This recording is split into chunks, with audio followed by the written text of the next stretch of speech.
ใช่บ้านใดโตฮะ หนูเป็น แม่นเหรอบ่ลูกผู้ใดล่ะฮะอันนี้บ่แม่นอันนี้ผมหักกระบวชฮะบวชซิกฮะโอ้ยเป็นยังเก่งซิกเป็นยังเก่งซิกตีเดียวได้ยินข่าวฮะแต่น้องคิดเหลืองหน่อยนี่เนาะป่อมาลินรถพี่ผู้ขี่ไปช่างมาป่อตัวเก่งขนาด เก่งขนาดเนาะอ้าวพามาเบิ่งครัวใหม่เนาะเดี๋ยวสิอันนี้ก็เป็นไม้แต่ว่าเป็นโครงเล็ก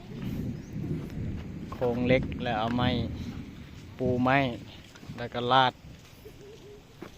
มากี่หินลาดยางจักสิครับได้จักโตน10 โตนได้บ่จังวะรถอ้อยเนี่ยก็สิบ่ได้แล้ว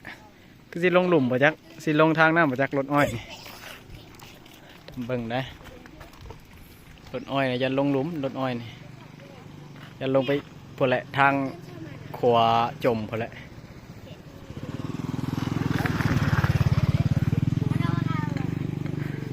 พามาเบิ่งคร่าวๆเนาะเปิดบ่ได้ฮอดทิศยังบ่ได้ฮอดทิศก็ถือว่าสะดวกสบายแล้วบัดนี้แต่เก่าละฝนมาละท่าน้ำเฟิดสิลงแล้วไต่ทางนี้